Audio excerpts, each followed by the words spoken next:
welcome Senior Vice President and Chief Technology Officer, McAfee, Steve Grobman.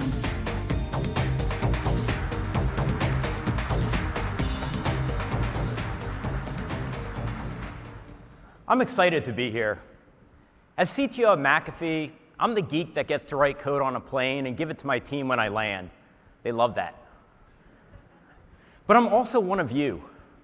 After 20 years on the front lines fighting cyber threats, I now have McAfee's CISO and CIO teams reporting to me. So like you, I worry about defending my organization every hour of every day. I'm also a recent Texan. In 2017, along with my wife and 2 dogs, I moved to the Lone Star State. What I didn't realize at the time is that Texas in general, and DFW Airport specifically, is known as ground zero for infectious disease in the United States. DFW is the crossroads of 65 million passengers from every corner of the planet. But we don't have to look to Dallas for the largest threat to global health, because there's one threat that reliably kills hundreds of thousands every year: the flu. Last year alone, 45 million cases of flu led to 60,000 deaths. Why? Isn't the answer simple? It's called the flu shot. Of course, we know if the answer were so simple, we'd simply inoculate everyone with the flu shot and call it a day. But like cybersecurity, our defense against influenza is an imprecise science. There are many factors: the effectiveness of the vaccine, the transmissibility of the strain, its lethality. Factors vary year by year with very different outcomes, as you see in the 5 years that we simulated here. Last month, the NIH announced that this year's outbreak is on track to be the worst in a decade. Now, we decided to use the flu as a metaphor for cybersecurity back in December, clearly not knowing that the coronavirus would impact friends and colleagues around the world.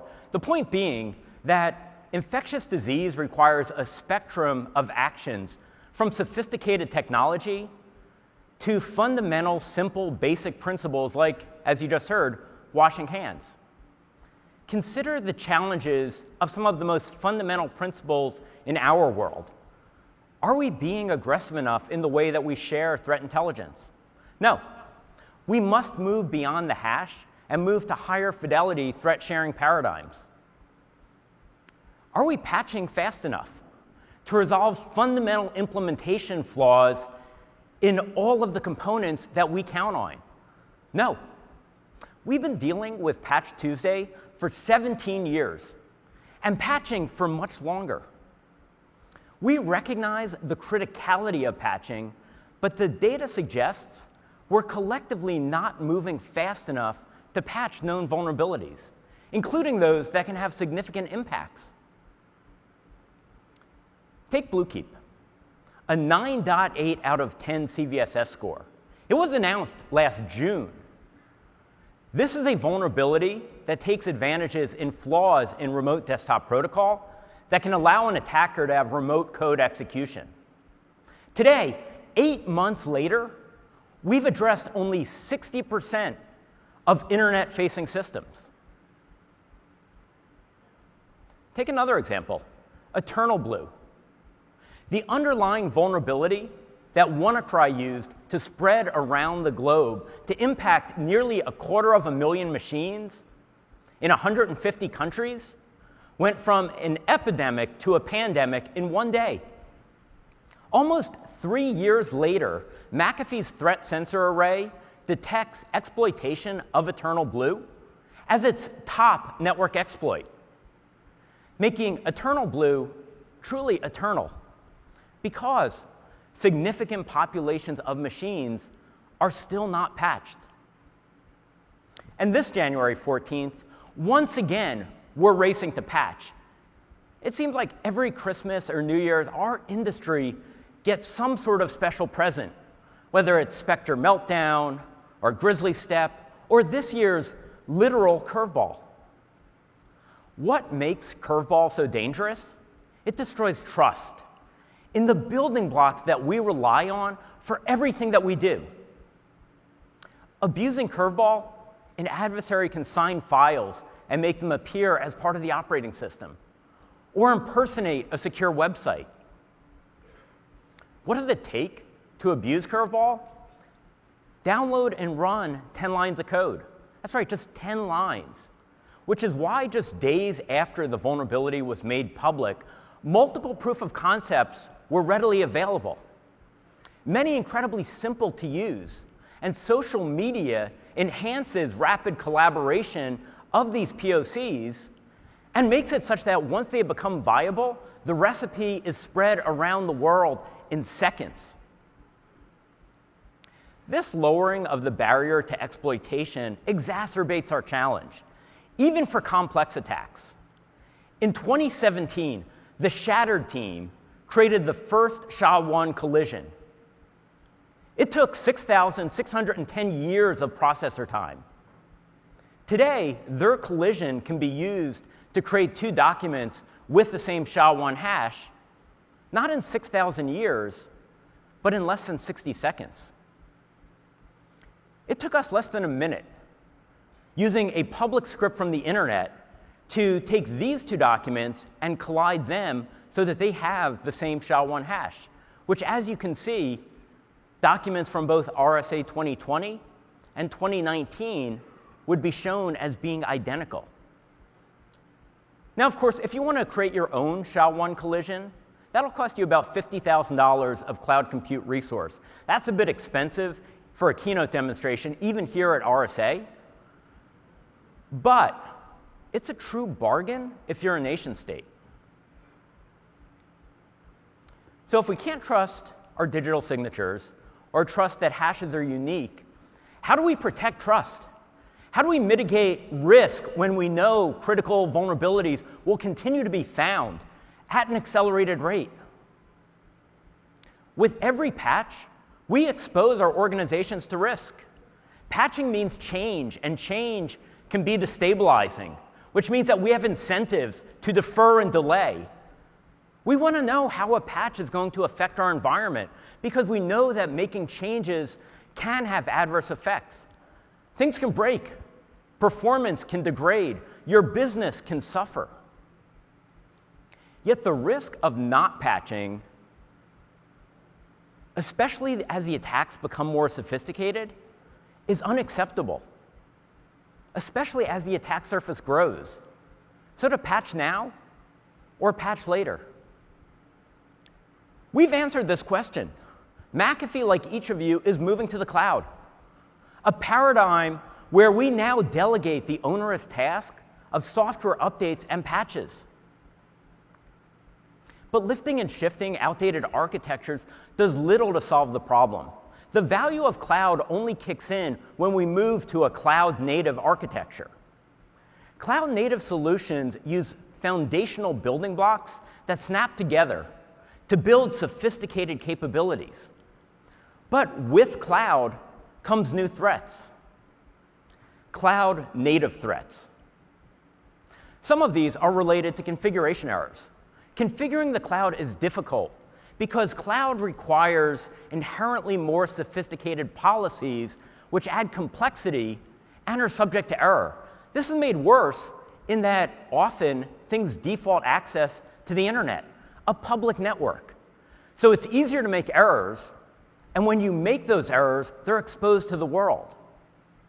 And new paradigms have nuance that, if not comprehended, can expose your organization to catastrophic outcomes.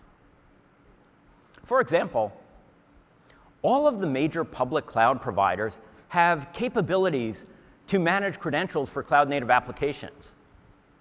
Used correctly, these capabilities allow you to not pass credentials in the clear or store them in source code repositories. One of these is called instance metadata. But if not comprehended, can set an organization up for complete compromise.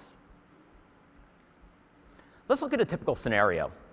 With cloud's low barrier to entry, a team of epidemiologists set up a public dashboard. to show information on their progress in analyzing the genome of a critical virus, say COVID-19, as shown here. The challenge they have is many of the resources the dashboard requires are not accessible to the internet, only their virtual private cloud. The solution's simple. They can use a reverse proxy, which acts as a middleman to pull the data that's not directly exposed. So a fast online search shows they can do this with a few lines of code. Their basic solution is elegant and functions perfectly, but it set up their organization for a massive breach. Why? What they didn't realize, they're epidemiologists, not RSA attendees for goodness sake, is that their reverse proxy will access both intended and unintended data. One of the pieces of unintended data that they didn't even know exists is instance metadata, which is a cloud-native feature exposed to the compute instance to provide data about the instance, including sensitive information such as credentials, which the reverse proxy can also access and return to the attacker. With the credentials, the attacker may well have access to highly sensitive cloud resources. Let's walk through this from the attacker's perspective and look at exactly what it would look like to execute this type of attack. OK, so here we are on the attacker's machine. The first thing that we're going to do is validate that we don't have access to anything by default. Next, when we looked at the epidemiologist dashboard, we noticed that they referenced the reverse proxy. So here, we're going to simply confirm connectivity. Now let's see if the reverse proxy can access the special URL where instance metadata is stored. Specifically, we look to see if access privileges were granted. And we see that they were. It looks like this instance has full S3 access. So this is promising. Let's go ahead and see if we can actually pull those credentials. We can. We have the credentials. This is the holy grail that the attacker is looking for. At this point, all we have to do is set our attacker machine to use the credentials. We can do this by setting the access key ID, secret key, and session token environment variables. Once we have those, we can go ahead and see what information we have access to. For example, can we see any buckets? In this case, it looks like there's this Santa genome top secret thing. I don't really know what that is, but let's go ahead and exfiltrate it with a simple S3 sync. We have now stolen the top secret data with that simple of an attack. This insidious attack is just one of 43 cloud-specific techniques on MITRE's attack matrix. Now, insidious threats aside, cloud brings us access to new technologies that organizations would otherwise not have access to. One exciting technology holding great promise and that will fit well into the cloud model is quantum as a service. But for our industry, as with cloud, we know that quantum is a double-edged sword. Quantum computing will allow us to achieve breakthroughs in biology, chemistry, physics, and of course, cybersecurity. On the other hand, I'm realistic enough to know that nation states will use quantum to break our public key crypto systems. Now, I know what many of you are thinking. Quantum is not coming anytime soon. But we can't think of quantum in terms of eventually or tomorrow, because quantum is a real risk today. You must assume that adversaries are already accessing your most sensitive data. It's encrypted, but they still find it valuable. They're not worried about encrypting it today. They're counting on quantum to do that in the future. Over 70% of all network traffic is encrypted, much over an untrusted network. We call it the internet. Our most critical data lives in the cloud. Cybercriminals and nation states can siphon off that data today and unlock it tomorrow when quantum cryptanalysis becomes practical. So let's ask, does it matter if your data can be unlocked in 5, 10, 15 years from now? Consider this. Even in 2020, documents in the National Archives related to the Kennedy assassination, nearly 60 years ago, still retain redactions for current national security concerns. Now think about the data in your environment. Two things matter.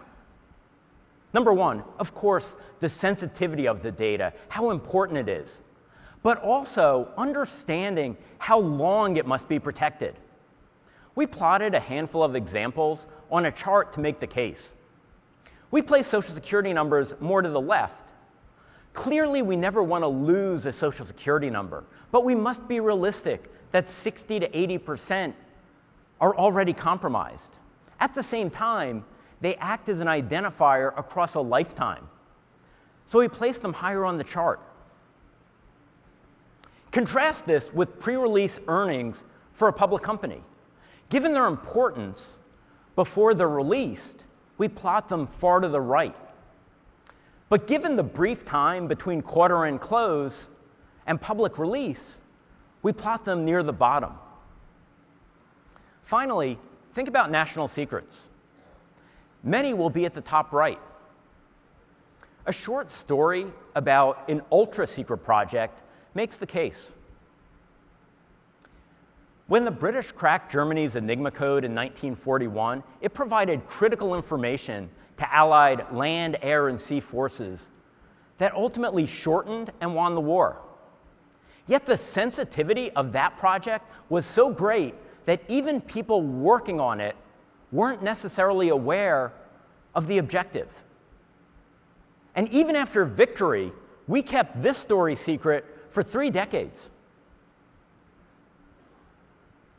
The core of our future, a post-quantum ecosystem, requires critical work from NIST. We need quantum-resistant algorithms as soon as possible. NIST is already doing amazing work, but we must help them move faster. They require more funding. The quantum research budget is $30 million. That's 0.0006% of the federal budget to solve a problem that's a threat to national security. And this is not an easy problem. Selecting the right algorithm is a critical decision. Of the initial 69 replacement algorithms that were proposed, 12 were broken or attacked in 3 weeks. And after 3 years, we've still only narrowed the field to 26. What about the rest of us in this room? We can move our network traffic to TLS 1.3 right now. And while that won't prevent the traffic from being decrypted by quantum at some point, it does make it significantly more difficult for an attacker to execute at scale. Let's all commit to build post-quantum action plans that measure time and impact sensitivity so that we're ready to migrate the systems at the top right of our charts as the post-quantum ecosystem is ratified. Finally, together, government and industry has much to do in partnership. Let's pledge to start the technical work beyond just the mathematical algorithms, to inventory, understand, and retool all of the systems that are based on quantum vulnerable attacks.